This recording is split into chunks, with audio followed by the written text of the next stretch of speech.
Indian cricket team ചില മാറ്റങ്ങളിലേക്ക് നീങ്ങുന്നു എന്നുള്ള സൂചനകളാണ് ഇപ്പോൾ പുറത്തു വരുന്നത്. കഴിഞ്ഞ കുറേ ദിവസങ്ങളായി ടീമിന്റെ മാനേജ്മെന്റ് തലത്തിൽ അഴിച്ചുപണികൾ ഉണ്ടായേക്കുമെന്നുള്ള റിപ്പോർട്ടുകൾ വന്നിരുന്നുവെങ്കിലും ഇതിന്റെ കൺഫർമേഷൻ പോലെയുള്ള ഏറ്റവും പുതിയ റിപ്പോർട്ടുകളാണ് ഇന്ന് ഇൻസൈഡ് സ്പോർട്സ് ഉൾപ്പെടെയുള്ള ദേശീയ മാധ്യമങ്ങൾ BCCIയെ ഉദ്ധരിച്ചുകൊണ്ട് പറഞ്ഞിരിക്കുന്നത്. ടീമിന്റെ ഫോർമേഷനിലും മാനേജ്മെന്റ് കോച്ചിങ്ങിലും ഉൾപ്പെടെ ചില നിർണായക മാറ്റങ്ങൾ ഈ റിപ്പോർട്ടുകളിൽ പറയുമ്പോൾ ഈ അപ്ഡേറ്റുകളാണ് വീഡിയോയിലൂടെ നിങ്ങളുമായി പങ്കുവയ്ക്കുന്നത്.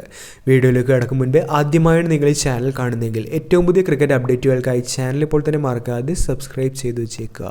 ഇംഗ്ലണ്ടിനെതിരായ ആദ്യ ടെസ്റ്റിൽ ടീം ഇന്ത്യ പരാജയം ഏറ്റുവാങ്ങിയതോടുകൂടി കോച്ച് ഗൗതം ഗംഭീറിന്റെ പരിശീലക സ്ഥാനം ഇപ്പോൾ ചോദ്യചിഹ്നത്തിലായിരിക്കുകയാണ്. ടെസ്റ്റ് ക്രിക്കറ്റിൽ തുടരെ ഗംഭീറിന്റെ കീഴിൽ ടീം ഇന്ത്യ പരാജയപ്പെടുന്നത് BCCIയെ ഇപ്പോൾ വീണ്ടും ആലോചനകൾക്ക് വിധേയമാക്കുന്ന റിപ്പോർട്ടുകളാണ് കാണുന്നത്. ഇംഗ്ലണ്ടിനെതിരായ പരമ്പര ടീം ഇന്ത്യ കൈവിട്ടാൽ തീർച്ചയായിട്ടും ഗൗതം ഗംഭീറിന്റെ കോച്ചിംഗ് സ്ഥാനം നഷ്ടമായിരിക്കുമെന്നുള്ള റിപ്പോർട്ടുകളും ഇതിനോടകം തന്നെ സജീവമാണ്. എന്നാൽ ആരും പ്രതീക്ഷിക്കാത്ത ഒരു സർപ്രൈസ് നീക്കത്തിലേക്ക് തന്നെയാണ് ഇവിടെ BCCI നീങ്ങുന്നത്. ഇൻസൈഡ് സ്പോർട്സ് നൽകിയിട്ടുള്ള ഇന്നത്തെ റിപ്പോർട്ട് പരിഗണിക്കുകയാണെങ്കിൽ ടെസ്റ്റ് പരമ്പര ഇന്ത്യക്ക് നഷ്ടമായാൽ സ്പ്ലിറ്റ് കോച്ചിംഗ് സ്ട്രാറ്റജിയിലേക്ക് ടീമിന്റെ നീങ്ങുന്ന റിപ്പോർട്ടുകളാണ് കാണുന്നത്.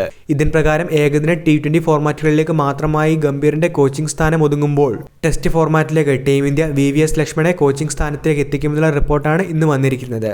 ടെസ്റ്റിൽ ഗംഭീറിന്റെ പദ്ധതികളൊന്നും വർക്കാവാത്ത സാഹചര്യത്തിൽ തീർച്ചയായിട്ടും BCCI ഇങ്ങനെയൊരു നീക്കത്തിലേക്ക് പോയാലും അതിശയപ്പെടേണ്ട സാഹചര്യമില്ല. നിലവിൽ NCAയുടെ ഭാരവാഹികളിൽ ഒരാൾ കൂടിയാണ് VVS ലക്ഷ്മൺ. ഇംഗ്ലണ്ട് പരമ്പര പുരോഗമിക്കുന്ന സാഹചര്യത്തിൽ ലക്ഷ്മണുമായി ഈ ഒരു കാര്യത്തിൽ BCCI ചർച്ച നടത്തുമെന്നും ഇൻസൈഡ് സ്പോർട്സിന്റെ ഏറ്റവും പുതിയ റിപ്പോർട്ടിൽ ചൂണ്ടിക്കാണിക്കുന്നുണ്ട്. അതുകൊണ്ട് തന്നെ ഗംഭീറിന്റെ ടെസ്റ്റ് ക്രിക്കറ്റിലെ കോച്ചിംഗ് സ്ഥാനം ഇപ്പോൾ തീർച്ചയായിട്ടും അനിശ്ചിതത്വത്തിൽ തന്നെയാണ്. വീഡിയോ അവസാനിക്കുന്നു. പുതിയ ക്രിക്കറ്റ് അപ്ഡേറ്റുകൾക്കായി ചാനൽ ഇപ്പോൾ തന്നെ മറക്കാതെ സബ്സ്ക്രൈബ് ചെയ്തു വെച്ചേക്കുക.